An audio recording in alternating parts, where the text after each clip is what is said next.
Idukki ചിന്നക്കനാലിലെ revenue ഭൂമി കയ്യേറി വനംവകുപ്പ് ബോർഡ് സ്ഥാപിച്ചതിനെതിരെ നിയമ നടപടിക്കൊരുങ്ങി കോൺഗ്രസ്. വനംവകുപ്പ് കൈയടക്കാൻ ശ്രമിക്കുന്നത് എ.കെ. ആന്റണി സർക്കാരിന്റെ കാലത്ത് ആദിവാസികൾക്കായി മാറ്റിവെച്ച ഭൂമിയാണെന്നാണ് കോൺഗ്രസ് വാദം.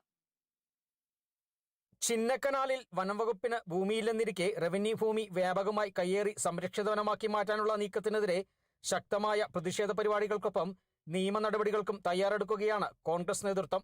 വനംവകുപ്പ് ഏതാനും ദിവസം മുമ്പ് റിസർവേ വനമെന്ന ബോർഡ് സ്ഥാപിച്ച് ആനിയിറങ്കൽ ജലാശയത്തിലേക്കുള്ള വഴിയടച്ച സ്ഥലത്ത് DCC vice president KS Arun സന്ദർശനം നടത്തി. റവന്യൂ ഭൂമിയിലെ കയ്യേറ്റം അനുവദിക്കാൻ കഴിയില്ലെന്നും A.K. ആന്റണി സർക്കാർ പാവപ്പെട്ട ആദിവാസികളെ പുനരധിവസിപ്പിക്കുന്നതിന് ഏറ്റെടുത്ത ഭൂമിയാണ് വനംവകുപ്പ് കയ്യേറാൻ ശ്രമിക്കുന്നതെന്നും KS അരുൺ പറഞ്ഞു. കൃത്യമായി സൂചിപ്പിക്കുന്നു, ഇത് ഈ ചിന്നക്കനാൽ മേഖലയിലെ ആദിവാസികളെ മാത്രം ഭീതിപ്പെടുത്തുക എന്നതിനപ്പുറത്തേക്ക് ചിന്നക്കനാൽ മേഖലയിലെ മുഴുവൻ ആളുകളെ ഭീതിപ്പെടുത്തിക്കൊണ്ട് ഈ ചിന്നക്കനാൽ മേഖല മുഴുവൻ വനം വകുപ്പിൻ്റെ കീഴിലേക്ക് മാറ്റി വനമേഖലയാക്കി മാറ്റുന്നതിനുള്ള തുടക്കമാണോ എന്നുള്ള ഒരു ഭീതി ഇവിടുത്തെ ജനങ്ങൾ ഉണ്ടായിട്ടുണ്ട്. ഇത് കൃത്യമായ രീതിയിൽ ഗവൺമെൻറ് ഇതിനകത്ത് ഏറ്റെടുത്തിട്ടില്ല എങ്കിൽ, ഈ വിഷയം ഏറ്റെടുത്തുകൊണ്ട് ഇതിന് പരിഹാരം കാണുവാൻ സാധിച്ചിട്ടില്ല എങ്കിൽ വലിയ പ്രതിസന്ധിയിലേക്ക് കടന്നുപോകും.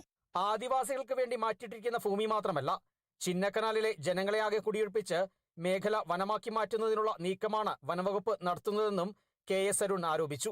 2024 ഡിസംബർ മാസം പുറത്തിറക്കിയ കരട് വിജ്ഞാപന പ്രകാരം അതുമായി ബന്ധപ്പെട്ട ആദിവാസി മേഖലയിൽ അങ്ങനെയുള്ള മുഴുവൻ മേഖലകളിലും വലിയ ഭീതിയോടുകൂടി മുന്നോട്ട് വന്നപ്പോൾ ആ ഒരു വിഷയവുമായി ബന്ധപ്പെട്ട കരട് വിജ്ഞാപനം ഇന്നേ നാൾ വരെ മരവിപ്പിച്ചാണ് മുന്നോട്ട് പോകുന്നത്.